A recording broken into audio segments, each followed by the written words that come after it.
So, good evening, everybody. My name is Michael Rosen, and tonight we're talking about a wonderful book called The Edelweiss Pirates, and we'll hear it pronounced properly a little bit later. The Edelweiss Pirates, Teenage Rebels in Nazi Germany. And the book is written by Dirk Reinhardt, as we'd say in English, Dirk Reinhardt, I think, as we would say in German. And just a little intro to start us off, tell us who's here and how we're going to run the evening. So we're with Dirk now. You'll probably see him in your gallery. And Dirk was born in 1963. He studied German and history before becoming a freelance journalist and then starting to write books for children and young adults. And the Edelweiss Piraten, the Edelweiss Pirates, is his third novel. And then we also have with us Rachel Ward. Rachel is a translator, a freelance translator of literary and creative texts from German and French to English. So this strikes me as remarkable as somebody who did very badly at German and only okay at French to be able to translate both those languages into English. So it all makes sense and is wonderful. It's amazing. And she's a qualified member of the Institute of Translating and Interpreting and a qualified member of the Translators Association and the Society of Authors. And she's been translating since 2003.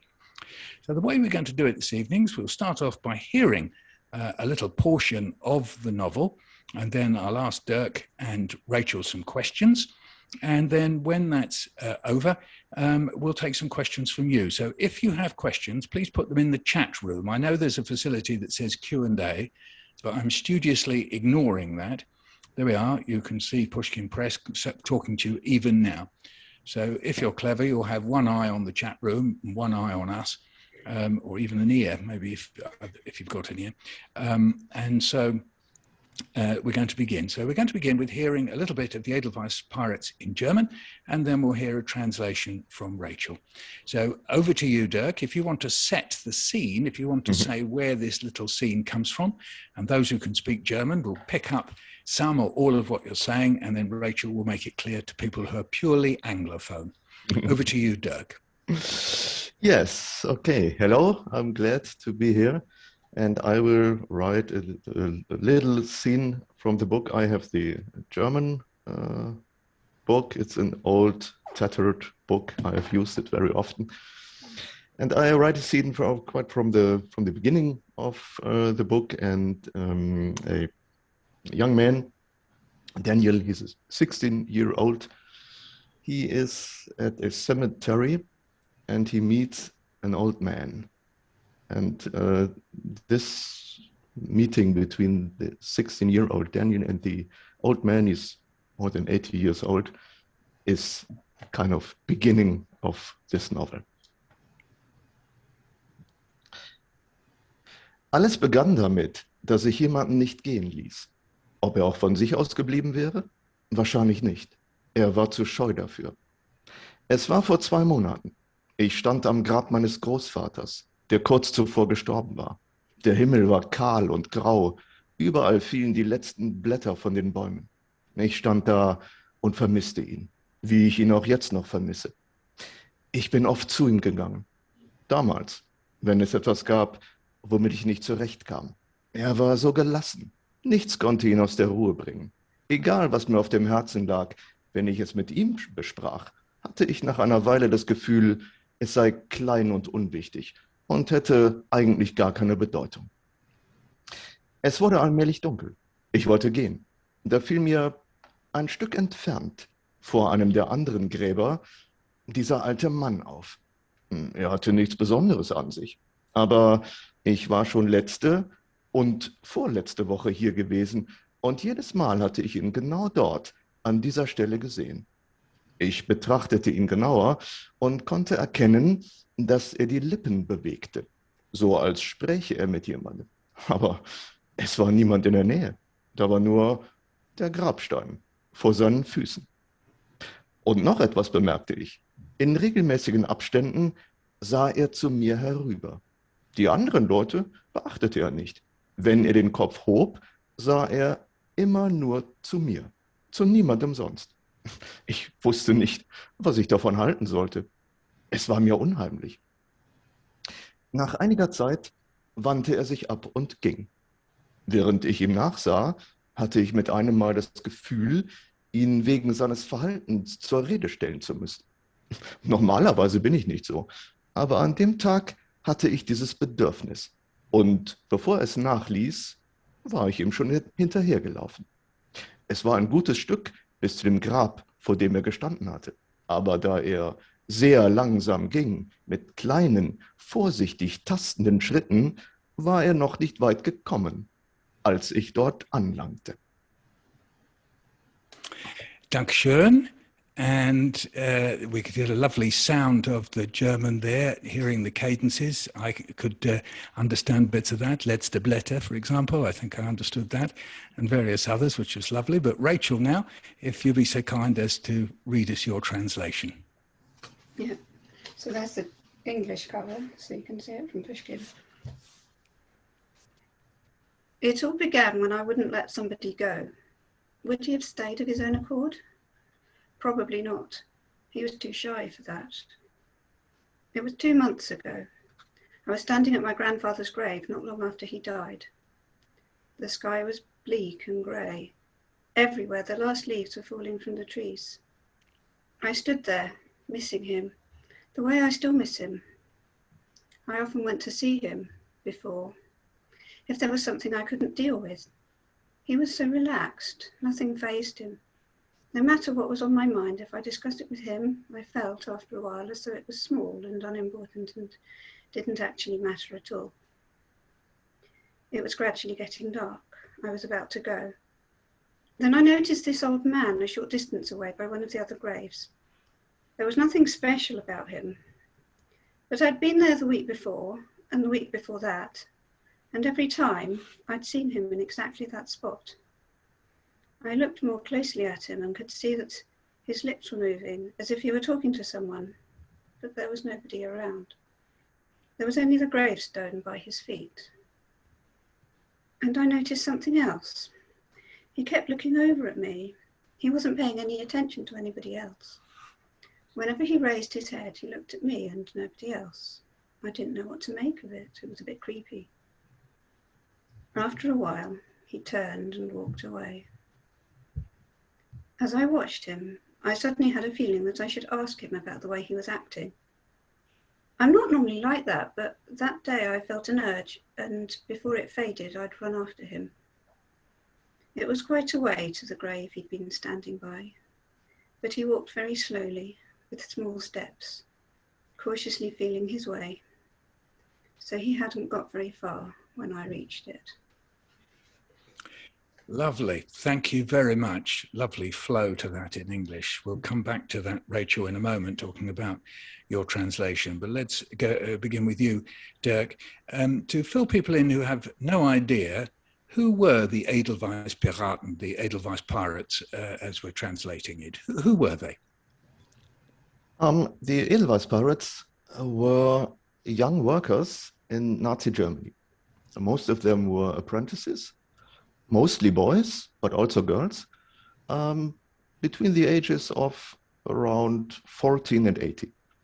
And they didn't want to be prepared for war in the Hitler Youth. And so they left this organization and formed their own groups.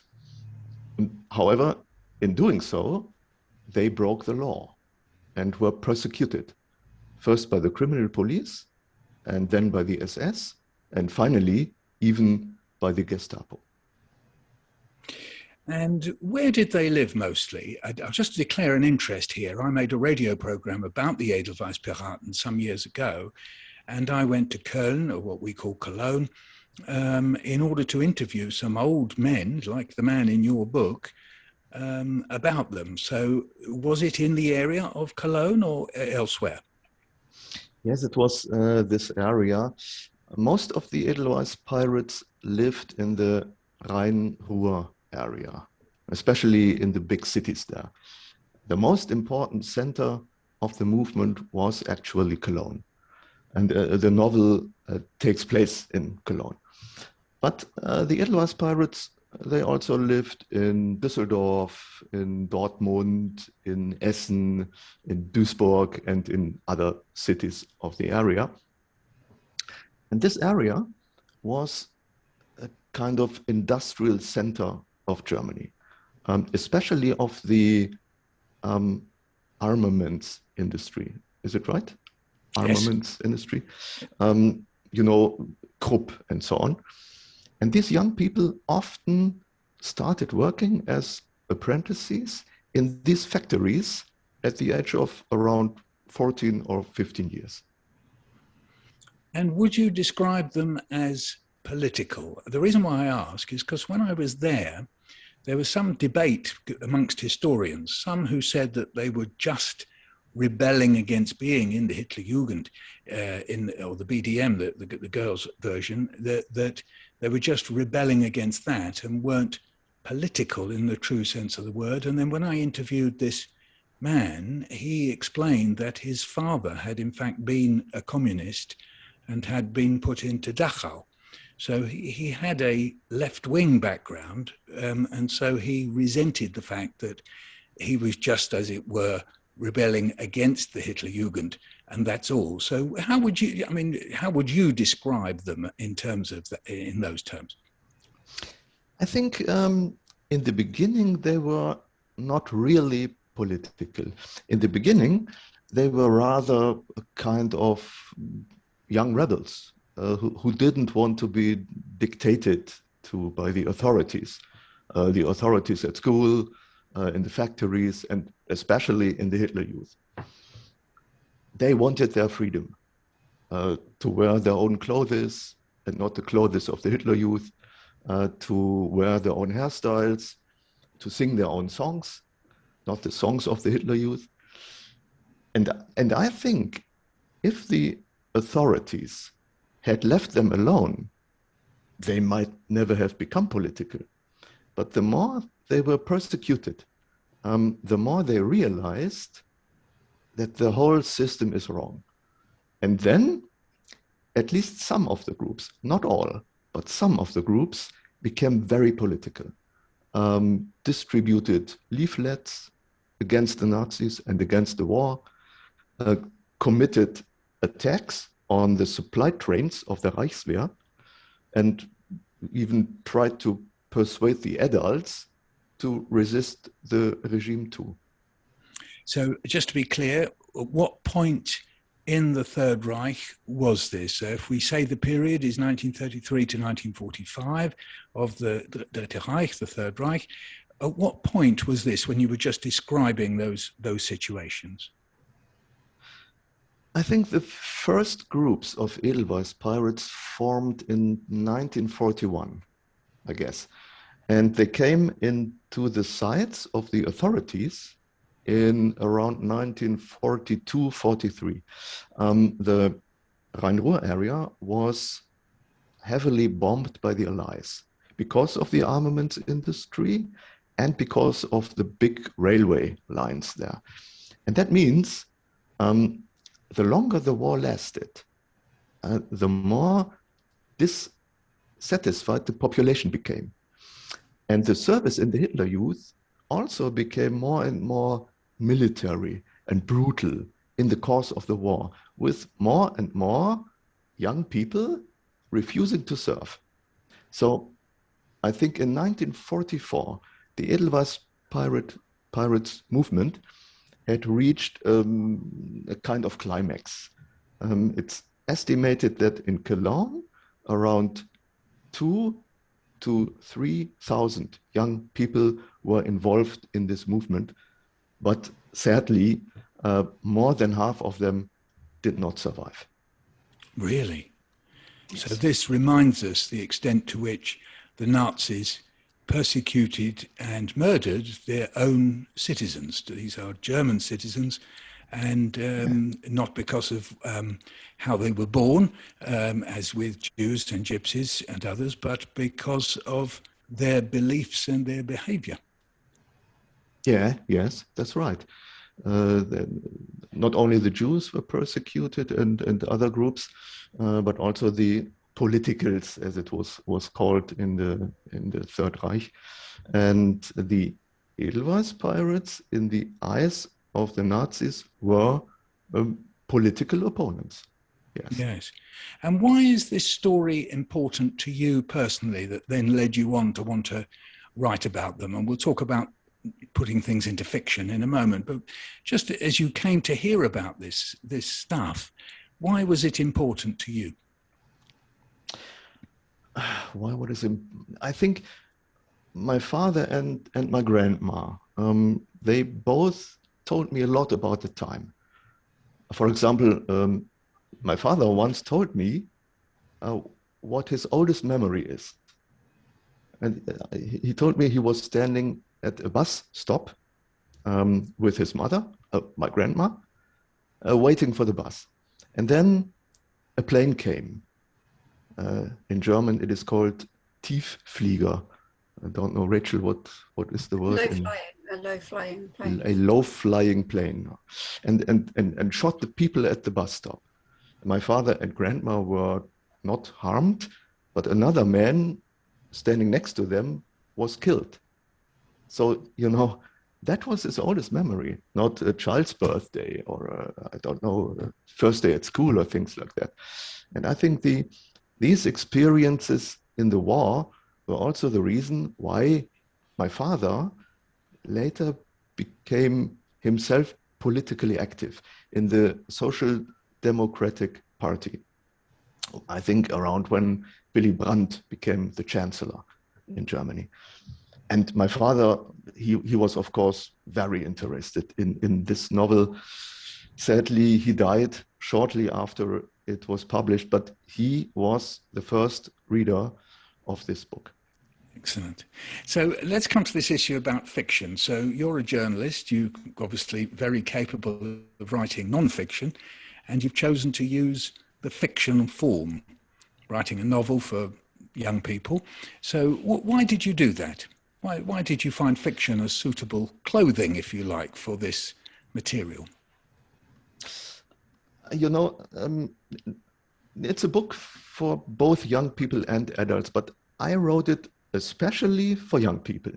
And, young people can be reached much more intensively with a novel than with a non-fiction book or with a documentary or things like that. A novel, first of all, is much more emotional, and that's important for young readers.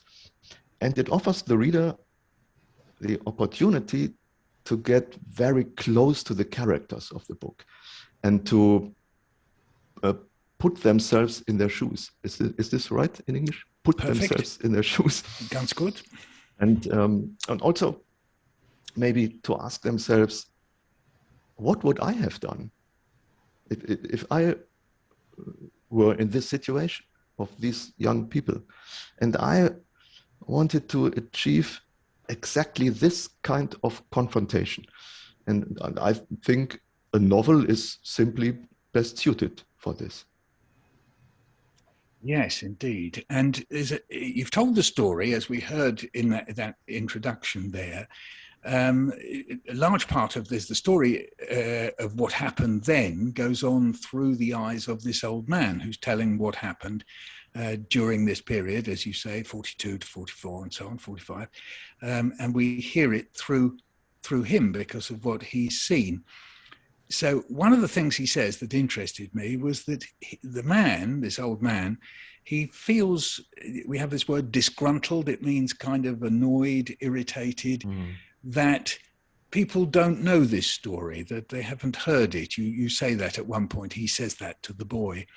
In your experience, is that actually how it is in Germany, that generation, of course, they must have nearly all gone now, felt that their story was never heard? Is that how it was in Germany? Yes, I think that's exactly what happened. In the first years after the war, the Germans had enough to do with surviving and rebuilding their country, and they didn't want to be reminded of their guilt. And I think it wasn't until the students' movement, so around 1968, that the Germans were really confronted with the Nazi era, with their history. And then they had to deal with their guilt. But the Edelweiss Pirates were still ignored, you know. The Cologne Edelweiss Pirates were recognized as resistance fighters in the year 2005, 60 years after the war. But they are today still not as well known as, for example, the White Rose in Munich or Graf von Stauffenberg. The assassination plot, the Stauffenberg. Yes.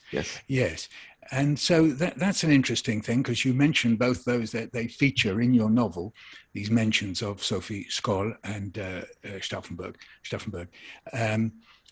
So given that, if you like, Sophie Scholl has been perhaps idealized but presented to us and so on, why leave out these very ordinary young people, not much more than children, adolescents? Why leave them out of the picture? It mystifies me slightly. Yes, I would say, you know, after the war, the Germans always talked themselves out of their guilt with two typical sentences. The first sentence was, "We didn't know anything," and the second sentence was, "We couldn't do anything." So it means we didn't know about all the crimes of the Nazis, especially the Holocaust. And even if we had known, we couldn't have done anything against this regime. But the Edelweiss Pirates, and that's the point, they refute both sentences. You know, they knew all of this, even though they were just simple working class youth. And they did something against the regime for years and years. But the Germans didn't want to let them destroy their lies. In German you say, ihre Lebenslügen. Rachel, wie würde man das? Ihre Lebenslügen. I'm not sure if we have a single word for it, but just sort of the lies that they've built their lives. So just to help people, Lebens is life, lives, and Lügen is lies. So these are, as it were, lived lies. Yes. Is that as it were? It's a very existential kind of idea, that lies that you live through and carry on with.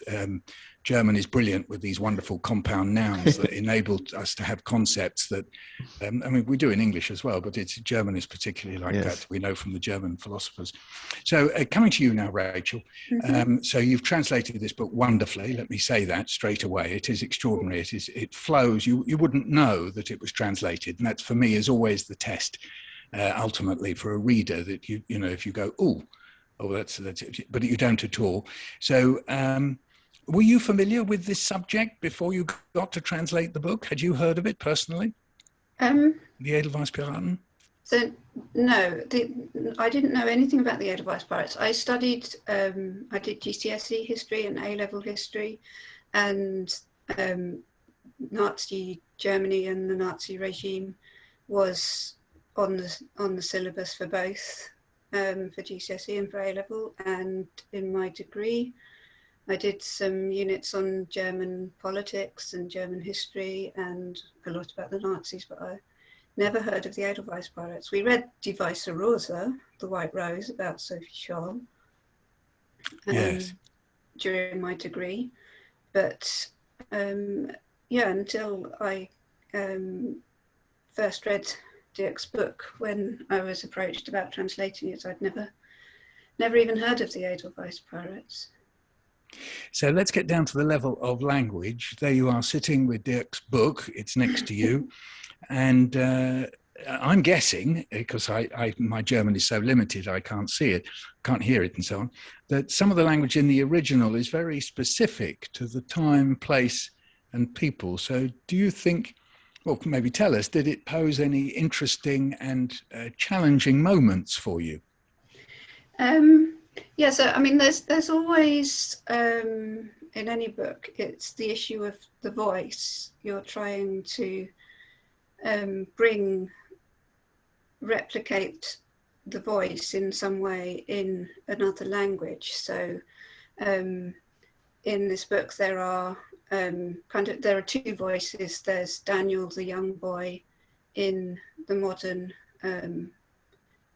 world, and then there's Josef Gerlach, as the main part of the book is told as his diary. So yes, it's the voice. It's the voice of a young working class lad who's not really very used to writing. So he writes his diary as he speaks. And so there's a lot of slang. There's a lot of contractions. There's some dialect words. Have you got some examples of that, Rachel, to give us? So where you've got the German and then how you dealt with it, just so we can get down to the nitty gritty of the language. Yeah. So he uses words like Klamotten for clothes, which means clothes, but it's a slang word. It's a slang word for clothes, and I didn't want to use a word that would make him sound too British, or a word that would make him sound too American. What did you come up with? In the end, I think mostly we just used clothes. We couldn't really quite square that one. I mean, we looked Clobber, at gear. Clobber and gear and get up, and we sort of spent a long time looking up the dates of the words in the OED to see if they'd been used in English in the 1940s or not. And a lot of the time we ended up sort of having to leave that one out and just say clothes, which is a bit of a shame because it's not so much fun. But and how about this problem that happens that because the Nazis changed German, they deliberately worked on the language in order for it to express not only the ideology, but also the kind of bureaucratic way in which they worked. There are all these different levels. So, Sicherheitspolizei, all these sort of levels and so on. I mean, did you have to convey any of that sometimes? Yes. Words that ought to be very simple. Folk. Folk means folk. It means people, but it doesn't just mean folk. People. It's got all this Nazi baggage attached to it. It's got this whole ideology wrapped up in it about the folk, the people, the nation, the ethnic purity that the Nazis were trying to create or manufacture or whatever. And so there are a couple of points in the diary when young Gerlach talks about being considered not too young to die for Führer, Volk and Vaterland. And most English readers know Führer to some extent. Fatherland, you can translate straightforwardly, but what do you do with folk? So sometimes we talked about dying for the country. Sometimes we sort of had to leave that, either leave things in German or that's why we added a glossary to the English edition, yes, which wasn't needed for the German one because people more have. We had this one example, Rachel, with this ironic description of Goebbels. Goebbels Hinkebein, and then Goebbels the Gerbil. That was a very good example, I think. Yes, and the other word Hinkebein is a limp leg, is it? Yes. So yes, the fact that Goebbels, member of the Übermensch, and he's physically imperfect in his terms, not in mine, but in his terms.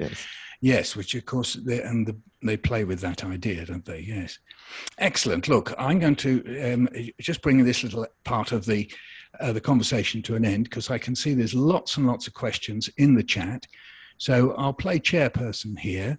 And I can see people signing up, saying hello to everybody. So there's Gwen Clayton saying hello, Casey Chamberlain saying thank you, Casey Chamberlain enjoying the cover, Katie Derbyshire saying thank you for 2 great readings. There we are, that's nice.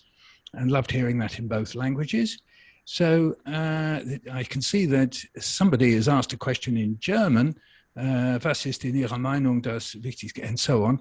If you'd like to translate that question, ich lerne Deutsch für meine A-levels. Oh, very good. Das englische Äquivalent des Abiturs. So very good. If you'd like to answer that question, Herr Reinhardt, you've got an A-level student. That means that person's between 16 and 18, as you may know. So just to do that person the kindness of maybe answering that question. Well, you know, sadly, today in Germany, we again have problems with some right-wing extremists. And a right-wing party even sits in the Bundestag. It's called the Alternative for Germany, Alternative für Deutschland, AfD. And for example, a representative of this party said, National Socialism is, I try to translate, is just a fly shit in history. In German is ein Fliegenschiss in der Geschichte. Rachel, is this okay? A fly shit? Yes, yes, fly shit. Yes, fly it's shit perfect translation. Absolutely perfect. Yes, so, sounding like my father now. Yes. So what you wanted to say is, it doesn't matter anymore. Germany should be big and proud again, you know. And as you may guess, this is not my position. Yeah. My position is Germany should be a good, democratic, and peaceful part of Europe, of the European Union, and nothing else. You know, and I think we always have to remember back then to this time, and I think we have to do it with stories like that, because sadly soon there will be no one left who has personally experienced this time. And yes. So we, as an author, I tried to remember with a story like this. Excellent. So thank you, JDT2512, for asking that question in German, and best of luck with your German A-levels, and that you do better than I did. Excellent. So Katie Derbyshire's got a question. I'd love to hear from Dirk and Rachel whether they had imaginary readers in mind while working on the book. Did you think your readers would know much about the Edelweiss Pirates before they read the book? So in your case, Dirk, as you were writing that, obviously you knew young people in Germany at that time. Who did you, as it were, imagine, first of all, was reading your book? You know, it was not the first novel for young people I wrote. It was the third. So with the first two, I had made much readings, mostly at school. And so I had in my mind the students at school that were listening to the readings, and I was talking to them after the readings. They had a lot of questions, and they told me what was the most interesting for them in such a book, and these are the people I had in mind when I wrote this book. Yes. And then there's a follow-up question from Katie saying, how did that influence, do you think, the way you worked? So as you were sitting at your computer and writing, how did it influence, you know, the frame, for example, that you've created of this encounter of the boy who's lost his Opa, lost his grandfather, and he's meeting this other person? How did that sort of come about in your mind? I knew that nearly no one of the students would ever have heard from the Edelweiss Pirates. You know, it would be new for them, an absolutely new topic, and that was right when I made the readings in school. The reactions of them, they were mostly very positive. The students were often stunned. You know, they can't even imagine that that things like this really happened. I think they first had to realize that this is not Hogwarts, that this is not Middle Earth, it's reality, you know, and they find that fascinating, and that was even in my mind. I expected that when I wrote the book, and that was in my mind when I wrote it. Well, it's a straight follow-up to that. Elise Jackson's question was, I wonder what sort of lessons are taught in schools in Germany about these periods of history. Do you learn about stories like those of the Edelweiss Pirates? I could see this book being so fascinating to study in school. You don't have to reply to that, because in a way you've sort of answered it. But I mean, presumably the Third Reich is spoken of in schools. It's not completely wiped clear. If people are studying in secondary school in particular what happened, it is taught, isn't it? Yes, it was wiped clear in the 50s and the 60s, I think. And in the 70s, it changed. 70s and 80s. And then in the schools, the Third Reich was, it was spoken about this time. And there was a kind of, it was spoken very much about this time. Sometimes the students were kind of nerved, you know, because too much was spoken about this time. But yes, it's spoken about, and it's even spoken about the resistance, about Sophie Scholl and the White Rose, about the assassinators of 1944, Graf von Stauffenberg and the others, about the resistance fighters in the church and so on. Edelweiss Pirates is even not so well known. And there are not so much school books where the Edelweiss Pirates are mentioned.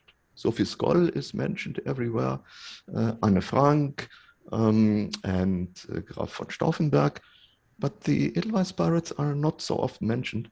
And that was, I think that was also a reason why I wrote this book. I found it very unfair, you know, that the Edelweiss Pirates never were mentioned in the school books, in the history books.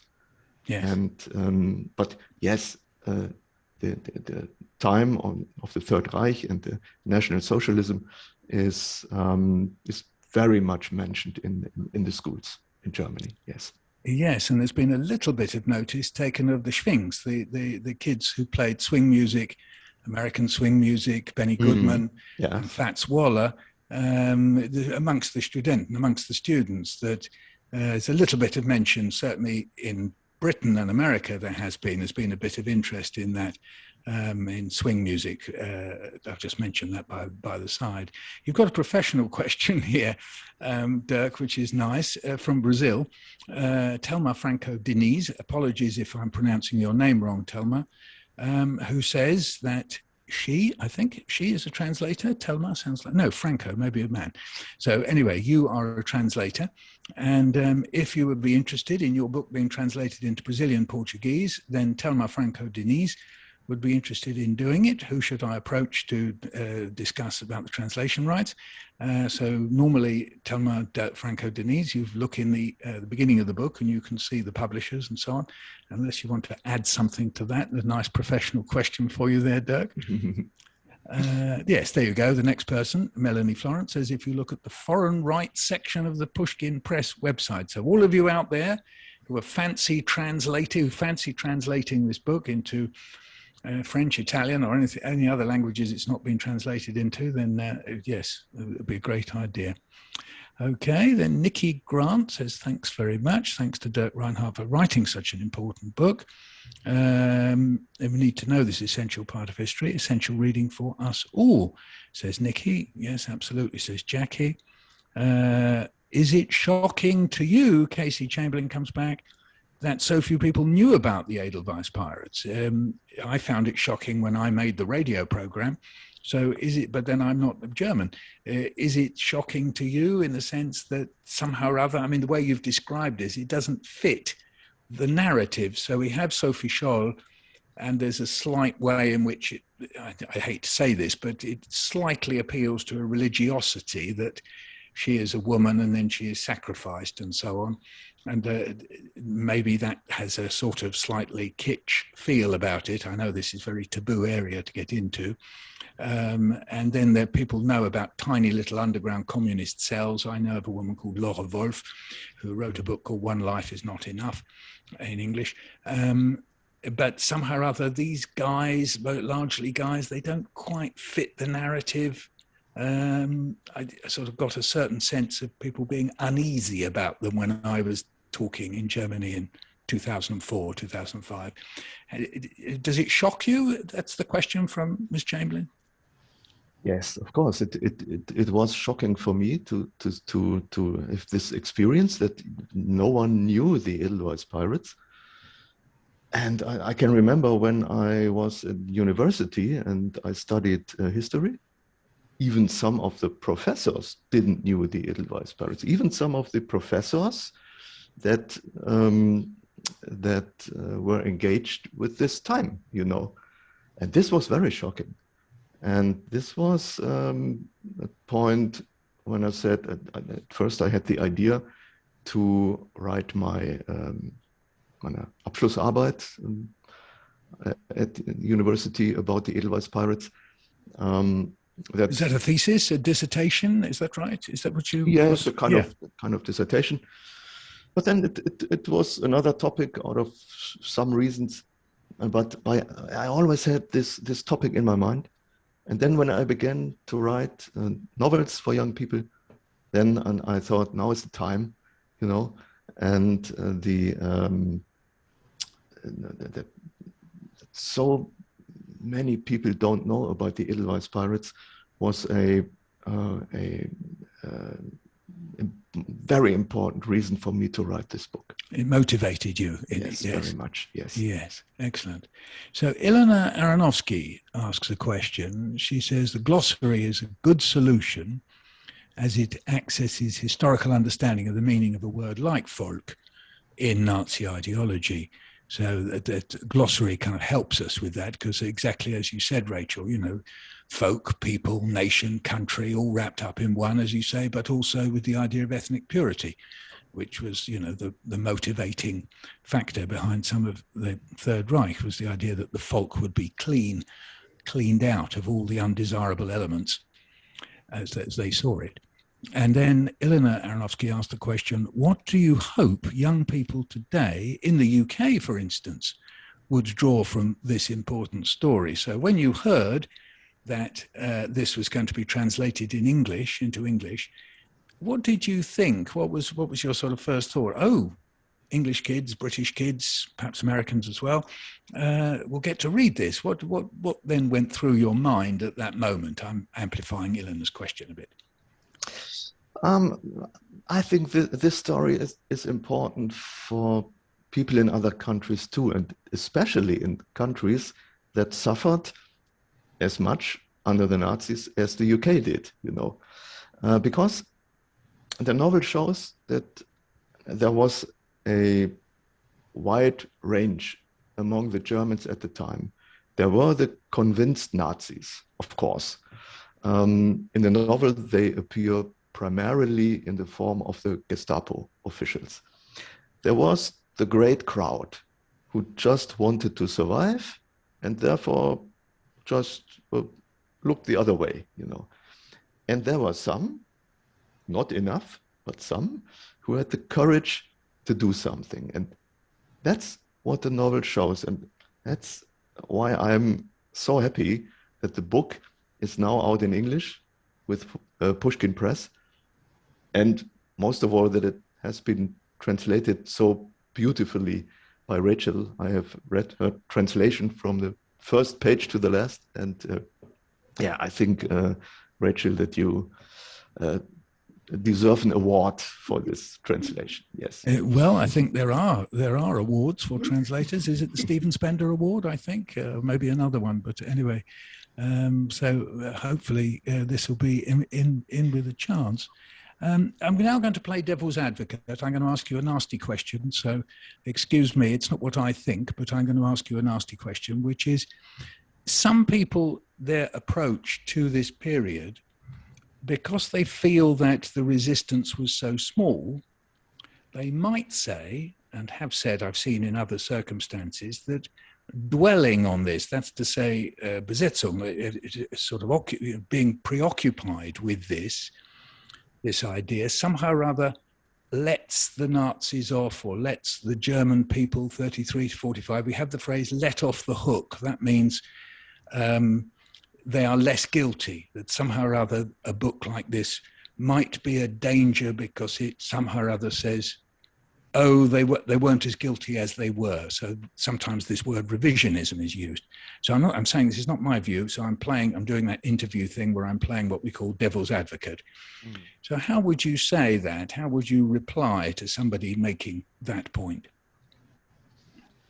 I think the saddest experience the Edelweiss Pirates made was that no one of the adults followed them, and that is a point that this becomes very clear in the course of the novel. So I don't think es wird nichts beschönigt in dem Buch. It's not better than it was. I show a few young people who try to do something against this regime. But in the course of the novel, it becomes very clear that they are a small minority among the German people. And this was really the saddest experience. They had the hope that they could find followers in the adult people, but they never found anyone, and that was very sad for them, and this is made very clear in the course of this novel. Indeed. And I sat in I think a building that you are referring to in the novel. I think it was either the SS or the Gestapo headquarters, where this man, his first name is Jean, the French name, you may know the man I'm talking about. I've forgotten his surname for the moment, and he spoke in Franconian dialect. And we sat in the place where he was taken and tortured by, I think, the SS, and the building is still there. And we sat there, and we sat exactly where he was, and he described it, and also how isolated he felt, because there were no, exactly as you say, there were no adults, and he was only 15, and his father was in Dachau, and he actually saw him in the park on what we call a work detail, in a sort of chain gang. One day he actually saw his own father, who was what we call a shop steward in one of the Ruhr factories, and he became very emotional as to how isolated the Edelweiss Piraten felt at the time. So it's very much what I sensed about it when I was there. Yes. Thank you. I think his surname is Jülich. Yeah, that's Jülich, the guy. Yes. And the name, it's Jean in French. Yes. And in Cologne dialect, it's Scheng. Scheng, you know. Scheng Jülich. Yes. Scheng Jülich. Yes. Yes, indeed. He has he wrote a book about his experiences. I read this book. I wish I could read it. I wish I could read it, because I was very moved by him. It was a wonderful meeting, I must say. Yeah. I also studied German, says Kay McBurney, and history, and didn't encounter the Edelweiss Pirates until I spent some time living in Cologne. There was an exhibition about them there in the early 80s. Thank you for that, Kay. Yes, today in Cologne, every summer, I think in July, is the Edelweiss Pirates Festival. It's in a park in Cologne. It's called the Friedenspark, Peace Park. And there is a festival, some bands playing the old songs. And also there were some Edelweiss Pirates who talked about their experiences. Sadly, today, no one of the Edelweiss Pirates movement lives anymore. But this festival is in Cologne every year. So in Cologne, the people know of the Edelweiss Pirates. But outside of Cologne, nearly no one has heard even the name Edelweiss Pirates. Yes. Yes, yes. Melanie Florence says, when I was a young teenager, my favorite books were historical novels, including those set in World War II, and they made a huge impression on me. I'm looking forward so much to reading the Edelweiss Pirates. Rob Saunders says, our daughter Grace in year 7 would like to ask you when you first heard about the Edelweiss Pirates. So that's you, Dirk. When did you first hear about them?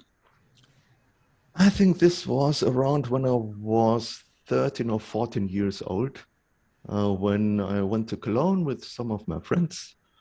I was born, or I grew up in a small village near Cologne. And when I was in the age of the Edelweiss Pirates myself, so around 14 or 15 years old, I think our village became a bit boring for me and my friends, and we often went to Cologne because it was the next big city. And we went to concerts or just hanging around in the streets, doing all sorts of, well, nonsense, I think. And then Cologne, I found out about the Edelweiss Pirates through stories that were told in the streets, you know. And of course, I found that exciting. Yes, people of my age who had the courage to do something against this regime. And from then on, I think I was 14, 15 or so. From then on, I collected everything I could find about the Edelweiss Pirates. And in the end, yes, I wrote this book. Excellent. And we're very lucky to have Beverly Naidu with us this evening. So Beverly Naidu, author of wonderful books, most famously, but I hope she doesn't mind me saying just this one book, Journey to Joburg. Beverly Naidu from South Africa, who's written some wonderful novels about that experience, the apartheid experience, as perceived through the eyes of young people. So wonderful. Welcome to this evening, Beverly. And she says, very interesting, Dirk, I knew nothing about them. And then a very important question, how did the name Edelweiss Pirates come about? So just in case there's some young people who don't know what an Edelweiss is, it's a beautiful little flower that grows up in the mountains. And of course, everybody knows what a pirate is. So how come these young people called themselves Edelweiss Piraten? Yes, the term pirates, I think it came from the Gestapo itself. The Gestapo in the time 1937, 38, 39, they called young people who didn't act as the Nazis thought they had to act, pirates. Das war eine Abwertung, so ein Schimpfwort. Ja. Rachel, can you help us with those words? Derogatory or an insult. Thank you. Yes, and the young people, they took this word pirate in an ironically way, yes, and they used it themselves. And the term Edelweiss, as you said, it's a flower. It grows in the Alps, very high in the mountains. Es steht unter Naturschutz. Rachel. It's a protected species. A protected species, yeah. Excellent. It doesn't grow in Cologne or in the Ruhr area, but the Edelweiss was a symbol of the Gebirgsjäger. It was a special troops that fought in the mountains. Right. They were called the Gebirgsjäger, you know, and they had the Edelweiss as a symbol. And in the little kiosks, is it in Yes. the kiosks, you could buy a little red Aufkleber, a little red Badge or a sticker? Pin? a little red sticker, yes, with an Edelweiss. And one of this movement of the Edelweiss Pirates has seen this and has hat es getragen an der Kleidung. And So put it on his clothes. Put it on his clothes. And so it became part of the movement. And they said, we are the pirates with the Edelweiss as a symbol, so we are the Edelweiss Pirates. And I think Herr Jülich told me that they used to have the Edelweiss they had the jacket, and they had the lapels, what we call the lapels, and they had the Edelweiss on the rear side of it. Yes. So they would just keep it hidden, but they could show it in places where they thought that it was safe to do so. Yes. I think first they were a bit naive. They had it on the outside of their clothes, but then very soon they saw, oh, this is very dangerous. Yes, and then they put it on the rear side. But the SS, yes, they knew this, and the first what they said to young people when they met them on the street, they opened their jackets, and then they saw this symbol, and they were put to the Gestapo. Yes. Very short story here. Herr Jülich, I think it was, who told me that the kiosks that you talk about on the street where they sold newspapers, that on one occasion, one of the boys, or two of the boys, overnight, they used to turn the electricity off in the tram current running, because the trams put the electricity up on there, and they joined the kiosk to the wires. The guy I haven't said who worked in the newspaper stand or the kiosk was in fact in the Gestapo himself. And when he went in the morning, and then when the current came on at 8 o'clock, the kiosk itself got electrified. And Herr Jülich told me that story. It was one act of resistance that he went in for. We have a question we've partly answered, but as it's from a young person, it's Adam, age 12. He says, have you ever met any of the pirates? So we've mentioned Herr Jülich. Have you've met others who were pirates during this period and were as adults? You met them? Sadly not. I have met some old people from Cologne, older than 80 years, and they were children during the time of the Second World War, but they were no Edelweiss pirates. They were younger, too young. Edelweiss pirates began at the age of 14 around, and they were around the age of 8 or 10 or 12. And I talked to them. And these were very emotional talks with them, but they were no Edelweiss pirates. Sadly, today there is no member of the Edelweiss Pirates that lives anymore. The last was a woman, Gertrud Koch. She has died, I think, 2018. She was more than 90 years old. And I think last year or this year, a school in Germany is named after her. It's the Gertrud Koch School.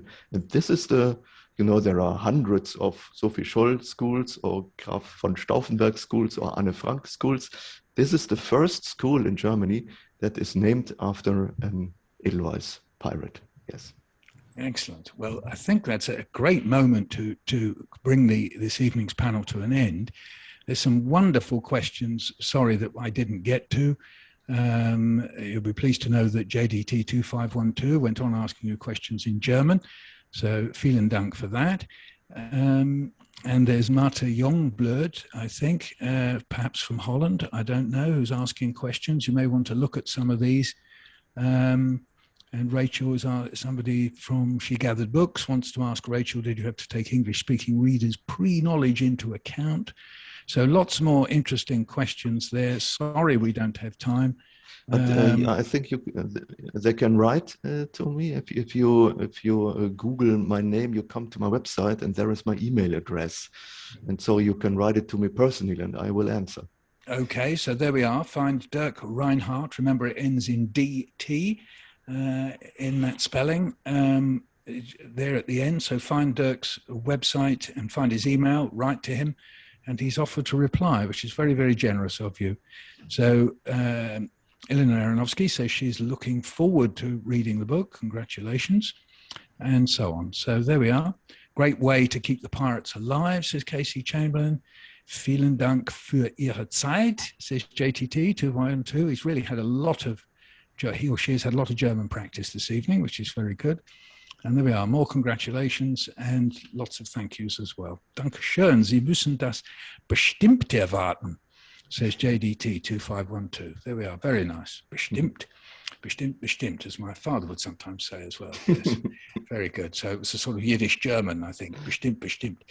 Yes, excellent. So look, that leaves it for me to say, vielen Dank to you, Dirk. Thank you ever so much, Rachel. And please, folks, do read the book. It is a wonderful book, very moving and fascinating, and will take you into all sorts of, there we are, let us both wave the book. There we go. An Edelweiss Piratenfahne flag, an Edelweiss Piraten flag. So do please get the book. You can buy it through Pushkin Press. So you can buy it through the website. And have a good evening. Thank you very much. Guten Abend, everybody. Oh, wie wohl ist mir am Abend. Here we go. Good night, all. Thank you. Thank you, Dirk. Thank you, Rachel. Good night. Good night. Gute Nacht.